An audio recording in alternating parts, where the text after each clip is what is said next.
Hi students, मैं अलीमुद्दीन शेख कादरी अपने Qadri coaching classes के माध्यम से आज आप लोगों को एक नया टॉपिक में बताने चल रहा हूँ। Animal husbandry. एनिमल हस्बेंड्री जिसको सामान्य रूप से कहा जाता है, एनिमल हस्बेंड्री को सामान्य रूप से हम इसको कहते हैं कि पशुपालन है। क्या है? पशुपालन है। अब एनिमल हस्बेंड्री वास्तव में होता क्या है?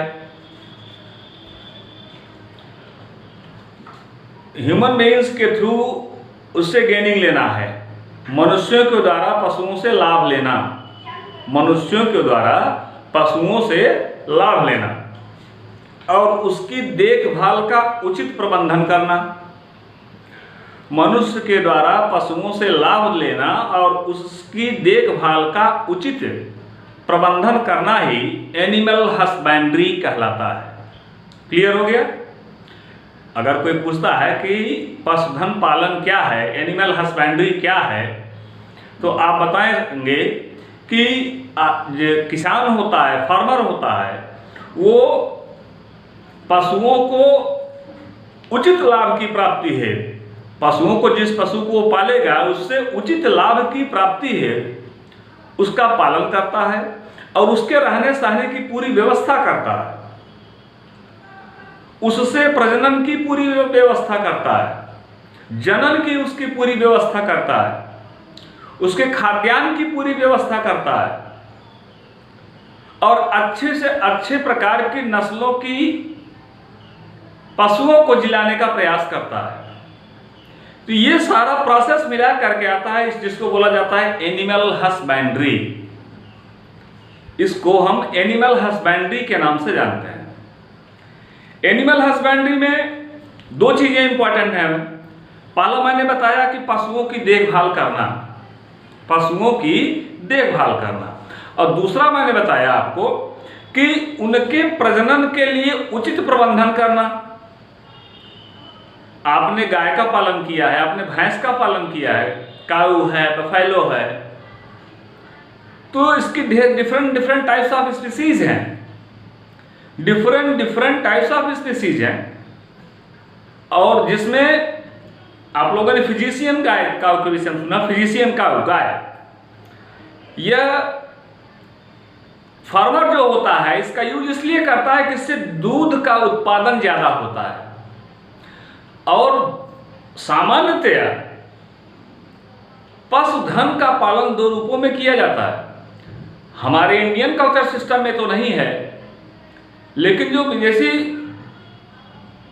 हैं वहां के लिए ये पशुधन पालन मुख्यतः दो रूपों में किया जाता है। एक तो उनसे पशुओं को प्राप्त किया जाता है, जनन की क्रिया होती है, दूध का उत्पादन करते हैं, फैट, घी, मक्खन ये निकालते हैं। दूसरा, उससे फ्लश, उसके मांस का यूज करते हैं। तो इन दोनों दृष्टियों से पशुओं का पालन किया जाता है।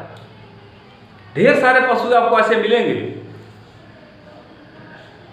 कि जिसमें उनका उत्पादन जो किया जा रहा है वो मांस की भी दृष्टि से किया जा रहा है, दूध की दृष्टि से भी किया, मिल्क की दृष्टि से भी किया जा रहा है, मिल्क प्रोडक्शन भी किया जा रहा है। तो इस तरह से सबसे पहले हम आपको ये बताना चाहेंगे कि पशुधन पालन से लाभ क्या क्या होते हैं। पशुधन पालन से, एनिमल हस्बेंड्री से गेनिंग क्या क्या है, लाभ क्या क्या है। पहला लाभ तो यह है कि आपको एक बायोटिक फर्टिलाइजर, बायोटिक ह्यूमस आपको मिल जाएगा, एक जैविक खाद का उत्पादन आपको मिल जाएगा, आपको फर्टिलाइजर की आवश्यकता नहीं होगी। और जैविक खाद जो होती है हमेशा खेतों की उर्वरक शक्ति को बढ़ाए रखती है, पावर ऑफ फर्टिलिटी को इंक्रीज कर देती है, सॉइल की पावर ऑफ फर्टिलिटी को इंक्रीज करेगी। अगर सॉइल की पावर ऑफ फर्टिलिटी को इंक्रीज कर रही है तो जिसका सीधा सा मतलब है कि किसान को उससे बेनिफिट है, और अगर किसान को उससे बेनिफिट है तो वो उसके लिए अच्छा है। सेकेंड प्रोसेस पर ही आता है कि अगर उसको इससे बेनिफिट नहीं मिल रहा है तो उससे जो वेस्ट निकलते हैं गोबर, उससे वो गैस फार्मिंग का भी वर्क कर लेता है, गोबर गैस का फार्मिंग करता है। नहीं तो फिर वह दूसरा काम करता है कि उससे जैविक खाद बनाता है, उसके गोबर से जैविक खाद बनाता है। इससे एक बेनिफिट होता है कि वो जैविक खाद जो होती है वो खेतों के लिए, फार्मर्स के लिए सबसे बेटर है। सारे फार्मर ऐसे नहीं होते जो कि सिर्फ और सिर्फ फर्टिलाइजर पर डिपेंड करते हैं, क्योंकि फर्टिलाइजर महंगा होता है, उर्वरक हमेशा महंगे होते हैं। और उर्वरक की दूसरी विशेषता ये होती है कि सॉइल ऑफ फर्टिलिटी को ये टाइमली सिर्फ इंक्रीज करेंगे, लेकिन उसकी एसिडिटी, उसकी बेसिकिटी, उसकी अम्लीयता, उसकी क्षारीयता बढ़ा घटा देते हैं, जिससे power of production of soil, जमीन के उत्पादन की क्षमता में परिवर्तन हो जाता है। फिर आप अगली बार उसका यूज करते हैं फर्टिलाइजर का, फिर अगली बार फर्टिलाइजर की, तो बार बार फर्टिलाइजर का यूज करते रहने से ये जो फर्टाइल सॉइल है ये वैरन सॉइल हो जाती है, एक बंजर भूमि में परिवर्तित हो जाएगी। तो किसानों को यह चाहिए कि उसको बंजर भूमि न बना करके उपजाऊ भूमि बनाए, और उपजाऊ भूमि बनाने के लिए यह आवश्यक होता है कि वह किसान, एक अच्छा फार्मर जो होता है, उसका यह उद्देश्य होता है कि जितना ज्यादा से ज्यादा हो सके वो जैविक खादों का उपयोग करे। और जैविक खादें आपको कहां से मिलेंगी? पशुधन पालन से मिलेंगी। जैविक खादें आपको पशुधन पालन से मिलेंगी। कुछ विशेष प्रकार के पशुओं के विषय में हम आपको बताना चाहेंगे।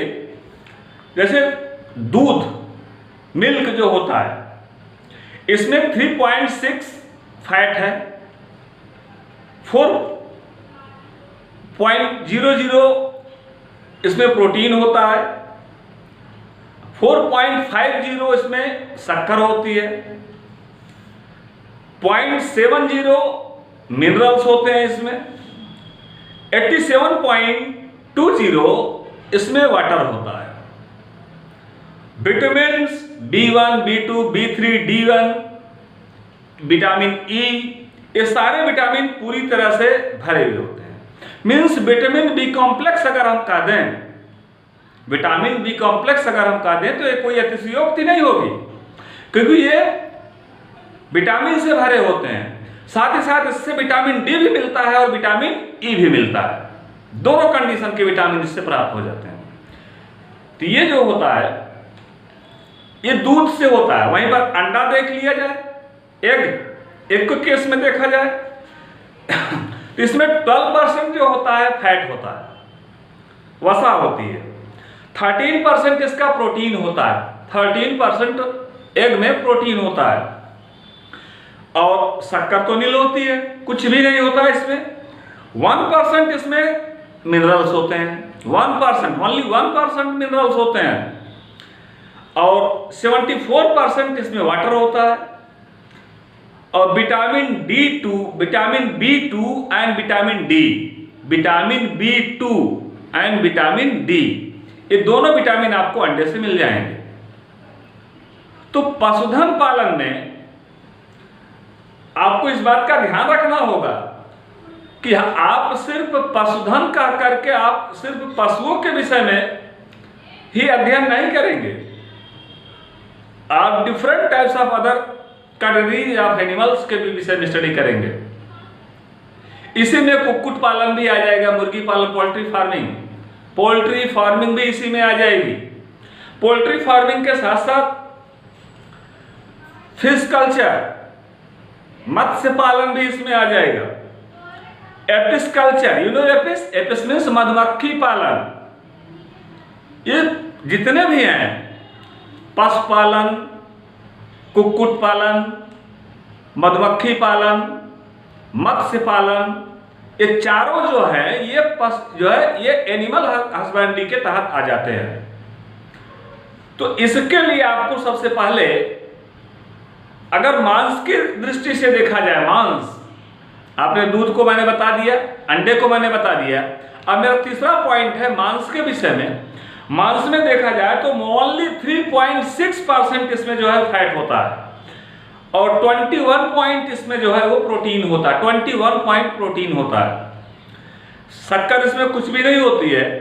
1.1 इसमें मिनरल्स होते हैं, 74.2 इसमें जो है वाटर होता है और विटामिन B2 एंड B12 इसमें पाया जाता है, मांस है।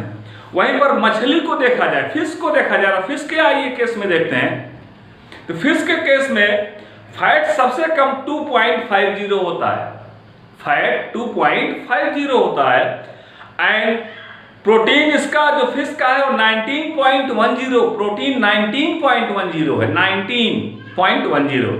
शक्कर इसमें कुछ भी नहीं है, शुगर बिल्कुल नहीं, नथिंग है। और मिनरल्स इसमें 1.30 है, मिनरल्स 1.30। साथ ही साथ इसमें वाटर का जो परसेंटेज होता है 77.20 है।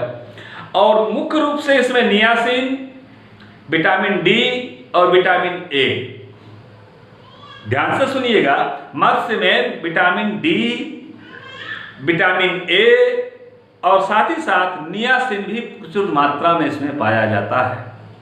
तो इस तरह से आपने देखा कि ये पशुधन पालन से आपको ये लाभ हो रहे हैं।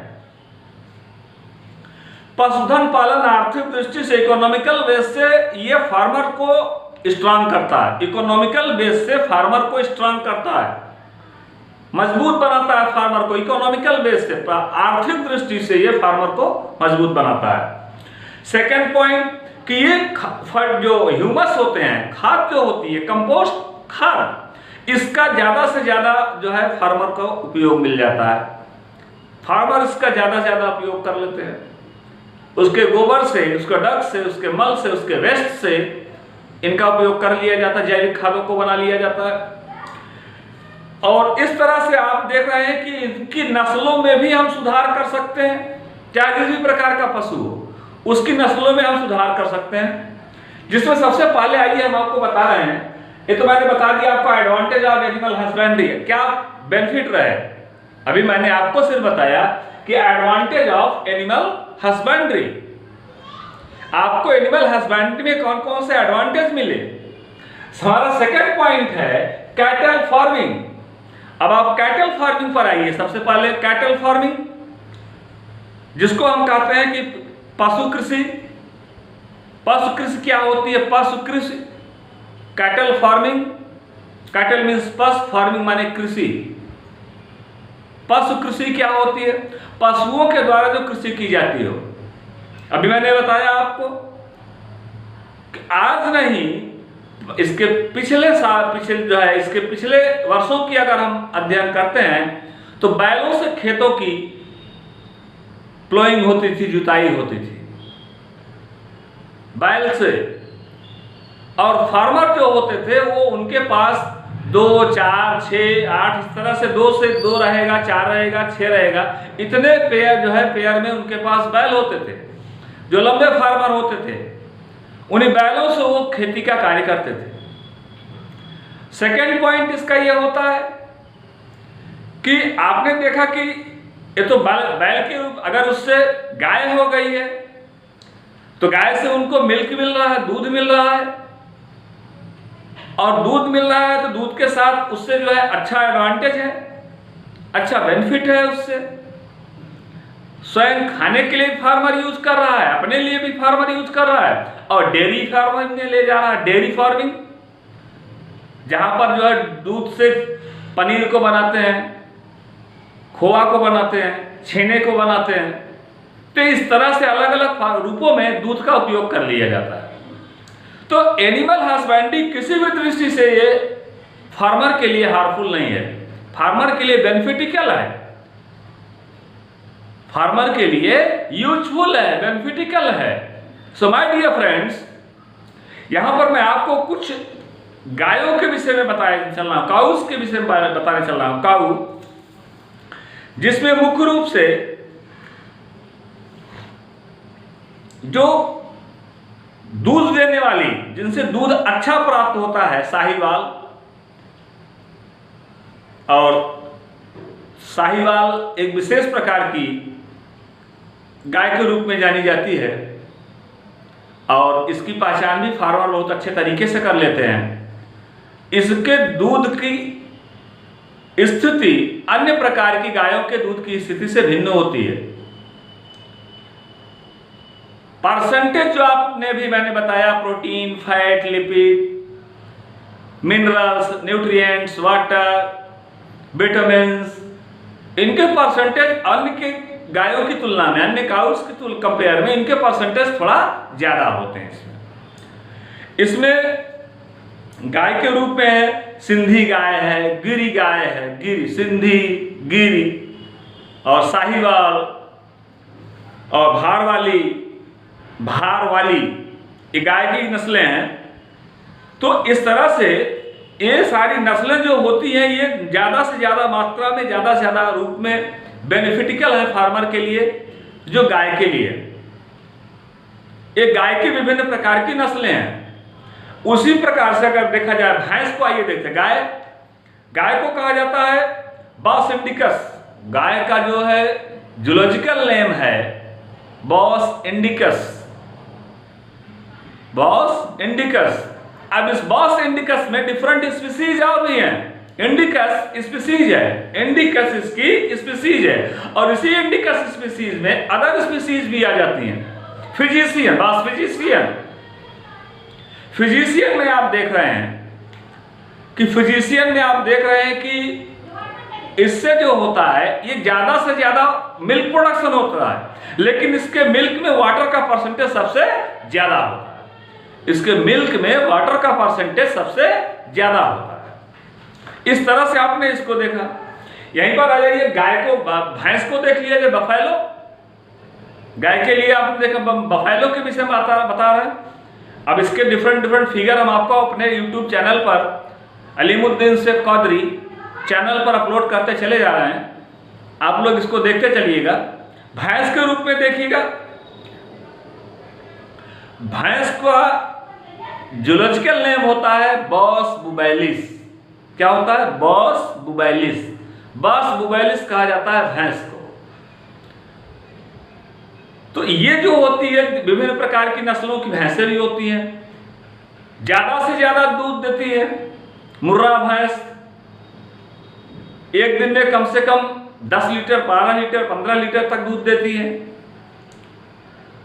जैसे फिजिशियन गाय है वो ज्यादा से ज्यादा दूध का उत्पादन करती है, वैसे मुर्रा भैंस भी है जो ज्यादा से ज्यादा दूध का उत्पादन। भैंस की भी विभिन्न नस्लें होती हैं। तो जो एक अच्छा फार्मर होता है वो अच्छी ही नस्ल के जीवों को सिलेक्ट करता है, अच्छी ही नस्ल के पशुओं का सिलेक्शन करता है। क्यों? क्योंकि अगर वो पशु का सिलेक्शन अच्छी नस्ल का करेगा तो जाहिर सी बात है कि उसको ज्यादा से ज्यादा बेनिफिट मिलेगा। सो माय डियर फ्रेंड्स, मेरी इस बात का ध्यान दीजिएगा कि एक अच्छा फार्मर वही होता है जो कम से कम पैसे को इन्वेस्ट करे और ज्यादा से ज्यादा गेनिंग करे। कम पैसा लगा करके ज्यादा गेनिंग कर ले, that is a good farmer. वह एक अच्छा किसान होता है। अगर ज्यादा लगा करके प्रोडक्शन कम हो गया, इट्स नॉट बी फेयर। यह अच्छा नहीं है कि उसने लगाया तो ज्यादा लेकिन प्रोडक्शन उसका कम हो गया। तो इस तरह से अगर लगाया ज्यादा, प्रोडक्शन कम हो गया तो उसके लिए बेनिफिटिकल नहीं है, वो लॉस में चला जाए। Farmer is going on loss. It's not be fair farming. यह फेयर फार्मिंग नहीं कही जाएगी, लॉस की फार्मिंग कही जाएगी। तो फार्मर वह होता है, एक अच्छा फार्मर, एक अच्छा किसान उसे कहा जाता है जो कम लागत लगा करके ज्यादा से ज्यादा उत्पादन कर ले। Is it clear? Is it clear? जो कम लगा करके ज्यादा से ज्यादा उत्पादन कर ले, दैट्स गुड फार्मर। वह एक अच्छा किसान होता है। भैंसों के रूप में मैं आपको बताना चाहूंगा कि मुर्रा भैंस, जफराबादी, नीली भैंस और सूरती भैंस की जातियां हैं, और भदावरी भैंस की जातियां हैं। भदावरी, मुर्रा, नीली, ये सब भैंस की जातियां हैं, और जफराबादी, ये सब भैंस की प्रजातियां हैं। और इनके जो मेल्स होते हैं, अर्थात इसको भैंसा बोला जाता है, उनका यूज बोझा ढोने में करते हैं, कल्टीवेशन में कर लेते हैं, प्लोइंग में कर लेते हैं, फार्मर उसका यूज इसमें कर लेते हैं। अगर भैंस है तो उसका यूज उसने कर लिया मिल्क और फ्लश के रूप में, अगर भैंसा है फिर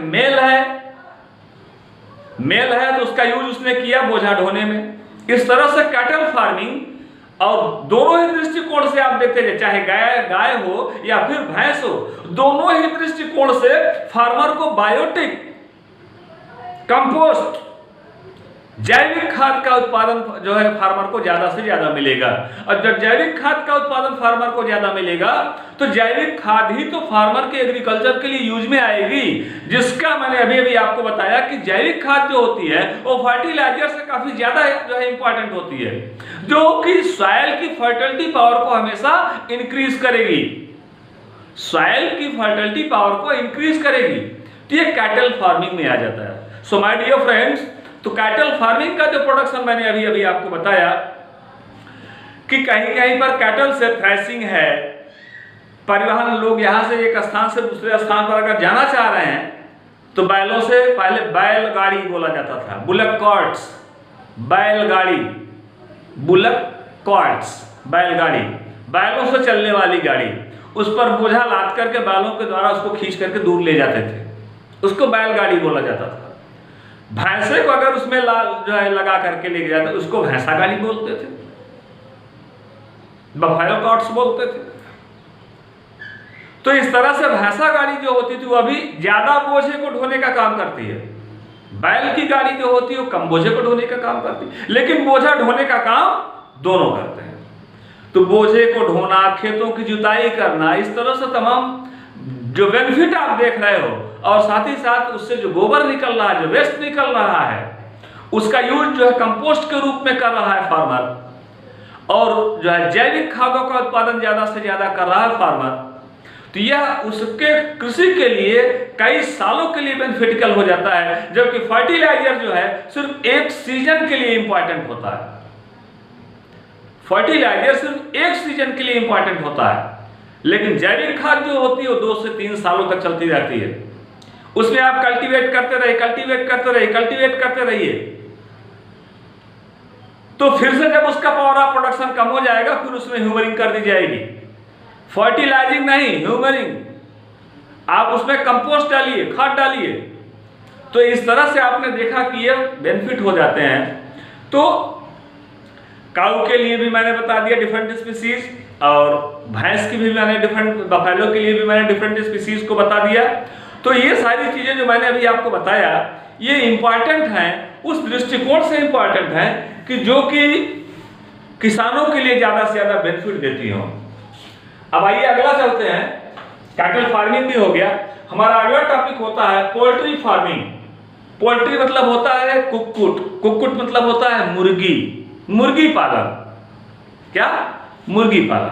सो माय डियर फ्रेंड्स, ये कुक्कुट फार्मिंग भी सबसे ज्यादा बेनिफिटिकल है, बहुत ही बेनिफिटिकल है। बहुत ही कम समय में ज्यादा से ज्यादा प्रोडक्शन हो जाए। अब क्या क्या प्रोडक्शन हो रहा है? कुक्कुट पालन के लिए आपको बहुत ज्यादा आवश्यकता नहीं होती है, एक छोटा सा फार्म हाउस बनाना पड़ेगा, उसमें केज बनाना है ताकि मुर्गियां निकल करके बाहर ना भाग जाए, कुक्कुट निकल करके बाहर ना भाग जाए। पोल्ट्री फार्मिंग आप कर रहे हैं, उसमें भूसी वगैरह, धान की भूसी है, इस तरह से जो है इसको नीचे फर्श पर गिरा दिया जाता है। उसके साथ ही साथ उसमें कुछ उनके लिए फूड्स जो रख दिए जाते हैं, बीच बीच में फूड्स रख दिए जाते हैं बीच बीच में, और उससे इनका जो है ये ज्यादा से ज्यादा कम समय, मैंने कहा ना, ये अच्छा किसान वही होगा जो कम समय में, कम एरिया में ज्यादा से ज्यादा प्रोडक्शन कर ले, कम एरिया में कम समय में प्रोडक्शन उसका ज्यादा हो जाए। तो यहाँ पर आप देख रहे हैं कुक्कुट पालन में, मुर्गी पालन में, मत्स्य जो है मुर्गी पालन में कम समय ले, time of interval very short, time of interval is very short, समय अंतराल बहुत ही कम है, टाइम ऑफ इंटरवल बहुत ही कम है, मात्र 6 से 7 महीने का हो गया। तो जो छोटे छोटे चूजे थे, मुर्गी के जो छोटे छोटे बच्चे थे, वे बड़े हो गए, 2.5 से 3 kg वेट के हो गए। बॉयलर है, क्रॉयलर है, डिफरेंट टाइप्स ऑफ बर्ड जो है ये हेन्स हैं, इनकी अलग अलग जातियां हैं। तो इनका मुख्य रूप से पालन जो किया जाता है और फ्लश और एग के लिए किया जाता है। फ्लश और एग, इसका ध्यान दीजिएगा कि कुक्कुट पालन, मुर्गी पालन जो किया जाता है इसका इंपॉर्टेंस है कि फ्लश और एग। फ्लश और एग, फ्लश मीन्स मांस, मीट, और एग, अंडा। तो ज्यादा से ज्यादा प्रोडक्शन हो अंडे का प्रोडक्शन ज्यादा से ज्यादा हो। जैसे जो देसी मुर्गियां होती हैं ये ज्यादा से ज्यादा 120 से 130 अंडे देती हैं साल भर में। लेकिन जो क्रॉयलर है, बॉयलर है, इनके अंडों की संख्या को देखा जाए तो 365 डेज में 260 to 290 260 से लेकर के 290 अंडे देती है ये एक साल में। तो प्रोडक्शन ऑफ एग्स आपने देखा कि जो देसी मुर्गी है इससे ज्यादा प्रोडक्शन हो रहा है। तो प्रोडक्शन भी ज्यादा हो रहा है, साथ साथ वेट भी इंक्रीज कर रहा है। और they take to the very short nutrients, very short food, कम भोजन लेकर के ज्यादा प्रोडक्शन देना। खाना भी कम ले रही हैं, प्रोडक्शन भी ज्यादा मिल रहा है। ये फार्मर के लिए अच्छा बेनिफिट है, फार्मर के लिए बहुत ही ज्यादा बेनिफिटिकल है। क्यों? क्योंकि भोजन भी कम लिया जा रहा है। एक फार्म बना दिया गया, फार्म हाउस बनाया गया, फार्म हाउस में जो है पोल्ट्री की फार्मिंग की गई और उसमें जो है 200-400 की संख्या में उसमें रखा गया। तो अगर एक पर डे जो है अंडों को देखा जाए, अगर 400 है तो 400 अंडे आपको मिल रहे हैं, नहीं 400 मिल रहे हैं तो 300 अंडे आपको मिल रहे हैं। उसको मार्केट में सेल करके उससे अच्छा बेनिफिट ले लेते हैं। उनका वेट ज्यादा हो गया, अंडे देने की संख्या कम हो गई, नंबर ऑफ एग्स से कम प्रोडक्शन हो रहा है, तो उसको मार्केट में ले जा करके बेच देते हैं, उससे मीट निकाल लेते हैं और मीट से जो है उससे पैसा ले लेते हैं। तो फार्मर जो होता है, किसान, वह भी एक प्रकार की खेती है। ध्यान रहे कि वह भी एक प्रकार की खेती है।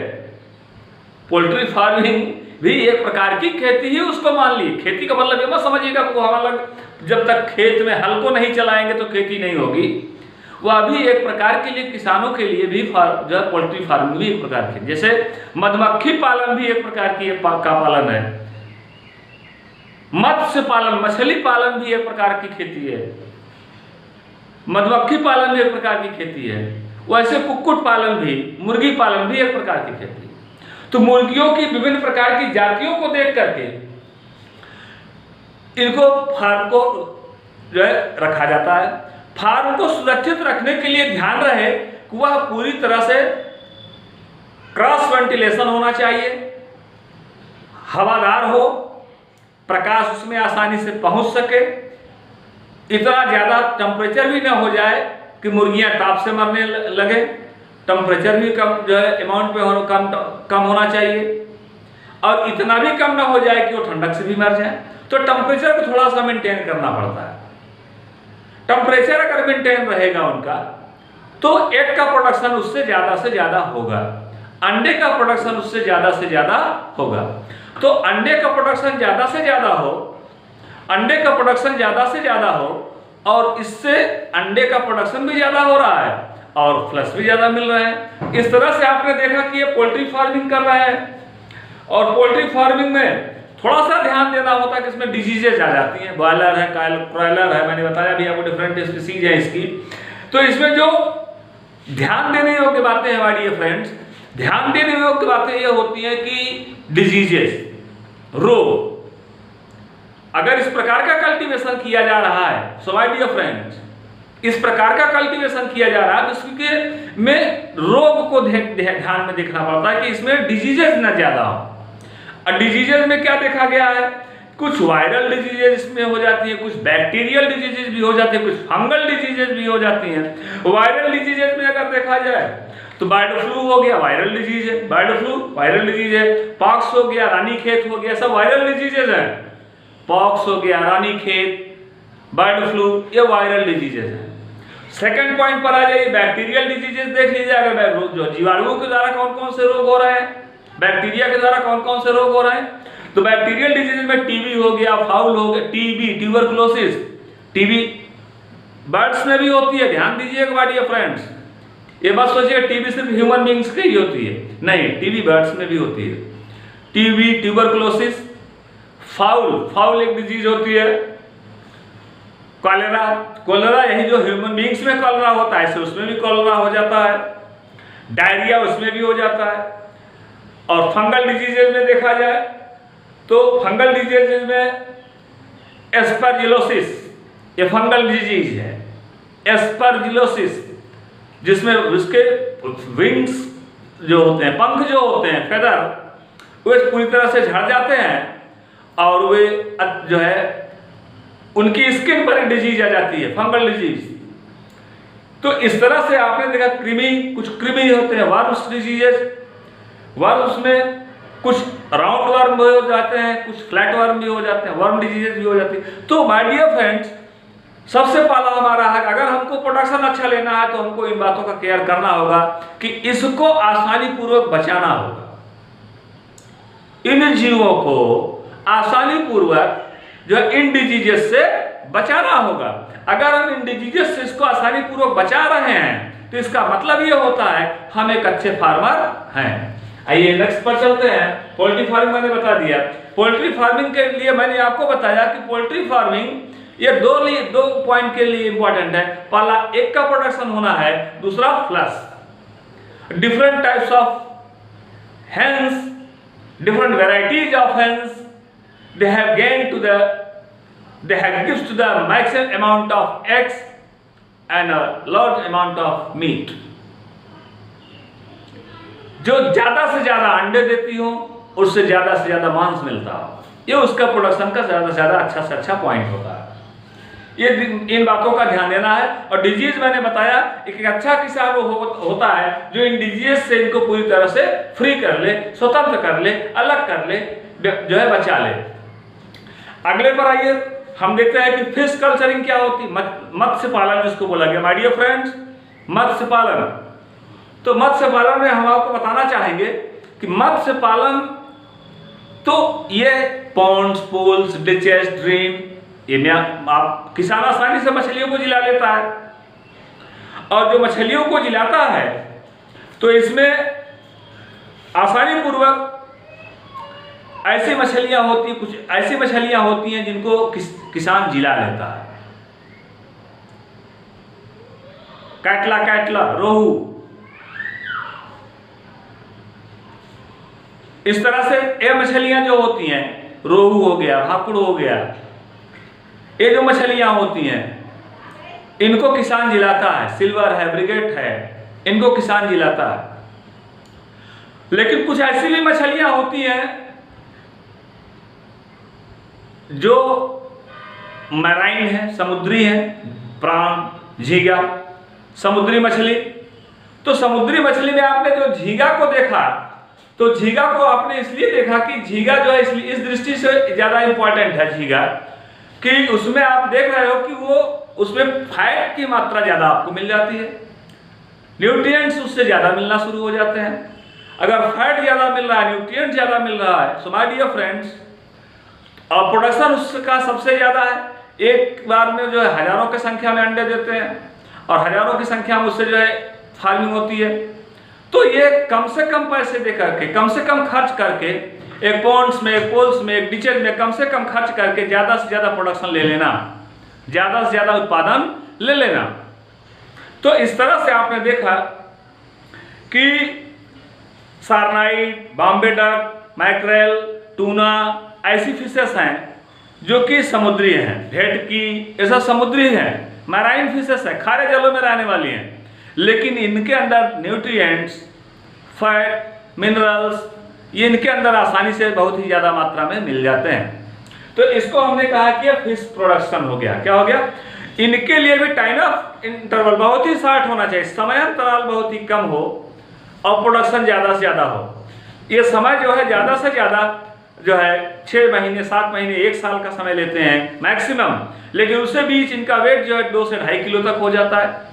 तो ये प्रोडक्शन बहुत ही तेजी के साथ करते हैं और जो इनका कल्टीवेशन करते हैं, जो इनकी खेती करते हैं, जो इनका पालन करते हैं, उनको ज़्यादा से ज़्यादा जो है इससे बेनिफिट मिलता है। तो माय डियर फ्रेंड्स, मैंने भी आपको बताया कि कम से कम लागत लगा करके ज़्यादा से ज़्यादा बेनिफिट ले लेना एक अच्छे फार्मर की सबसे बड़ी पहचान होती है।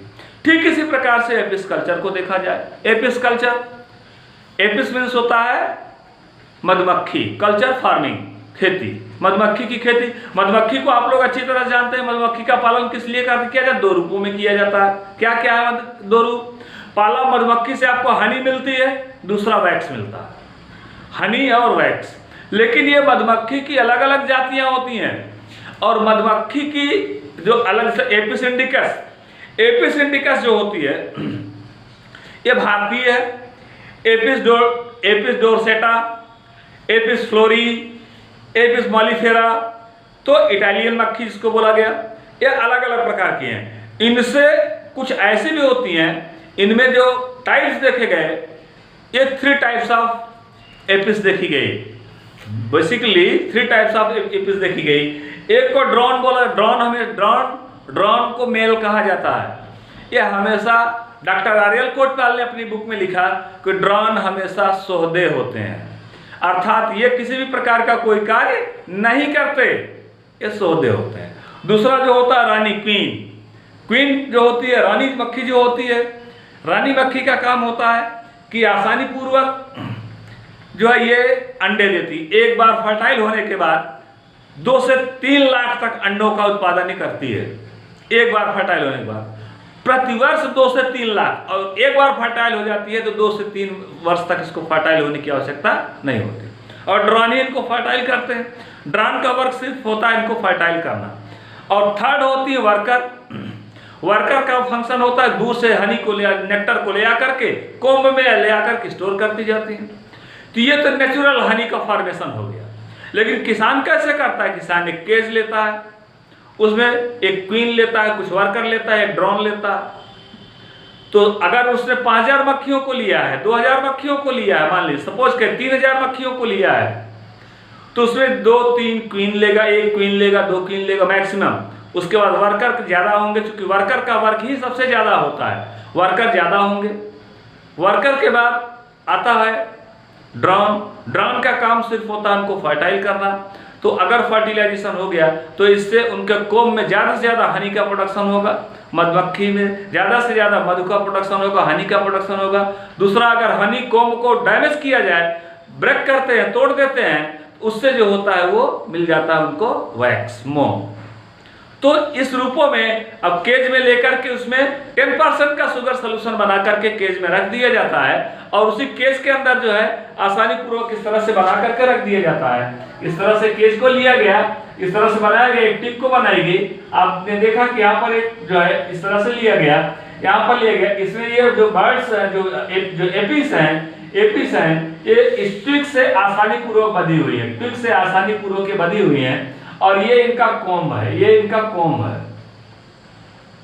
और यहाँ पर 10% का शुगर सोल्यूशन है, 10% का शुगर सोल्यूशन है, इस बात का ध्यान रहे। 10% का शुगर सोल्यूशन होता है। अब ये जो 10% का इसका शुगर सोल्यूशन होता है, यहाँ से जाती है मक्खियाँ, फिर यहाँ वापस आ जाती है। इस तरह से किसान को कुछ ही कम समय में ज़्यादा से ज़्यादा जो है मिल जाता है, इनको प्रोडक्शन, हनी का प्रोडक्शन ज़्यादा मिल जाता है। तो ये हनी प्रोडक्शन के लिए ज़्यादा होते हैं। तो मैंने आपको आज कई प्रोडक्शन बताए। मैंने आपको एडवांटेज ऑफ एनिमल हस्बेंड्री बताया, कैटल फार्मिंग बताया, पोल्ट्री फार्मिंग बताया, फिश प्रोडक्शन बताया, एपिस प्रोडक्शन बताया, जो है कि एपिस कल्चरिंग कैसे की जाती है, मत्स्य पालन कैसे किया जाता है, कुक्कुट पालन कैसे किया जाता है, जो है इस तरह से पशुधन पालन क्या होता है। तो इस तरह से मैंने आपको प्रोडक्शन के रूप में ज़्यादा से ज़्यादा टॉपिक मैंने आपको क्लियर किया है। तो इन्हीं के साथ ही अपना टॉपिक मैं समाप्त करता हूँ। मैं अलीमुद्दीन शेख कादरी और मेरा यूट्यूब चैनल है Alimuddin Shaikh Qadri. So my dear friends, आप सभी लोग मेरे इस चैनल को जरूर सब्सक्राइब करिएगा, क्योंकि मेरा लेक्चर पर डे चलता रहेगा और मैं पर डे आपको कुछ न कुछ नई चीज़ें हमेशा आपको बताता रहूँगा। तो ये जो है ये बेसिकली सारे बच्चों के लिए इंपॉर्टेंट है, उनको जानना जरूरी होता है कि हमारा जो है कैटल फार्मिंग क्या होती है और एनिमल हस्बेंड्री क्या होती है, उसमें ये सब प्रोडक्शन किस प्रकार से क्यों किए जाते हैं, इसके विषय में मैंने आपको सारी चीज़ें को बता दिया। और मैं अपने कौदरी कोचिंग क्लासेस के माध्यम से मैं अलीमुद्दीन शेख कौदरी एक बार फिर आपसे कहना चाहूँगा कि मेरे चैनल को आप लोग ज़्यादा से ज़्यादा लाइक करिए, शेयर करिए और सब्सक्राइब करिए। तो जितना ज़्यादा आप उसको सब्सक्राइब करेंगे, उतना ज़्यादा जितना ज़्यादा आप शेयर करेंगे, उतना ही ज़्यादा ये नॉलेज जो है डिस्ट्रीब्यूट होगा सभी के लिए। तो इसके लिए मैं आपसे फिर एक बार कहना चाहूँगा कि जितना मैंने बताया है इसको आप लोग रिवाइज करिए, इसका नोट प्रिपेयर करिए। नोट प्रिपेयर कर लेने के बाद फिर जो अगला पॉइंट हमारा आएगा उसको आप लोग अपने एंट्रेंस एग्जामिनेशन के लिए प्रिपेयर रखिए। और जब तक आप लोग का ये लॉकडाउन का सिस्टम चल रहा है, घर में रहिए, सुरक्षित रहिए, सेफ रहिए, सुरक्षित रहिए पूरी तरह से।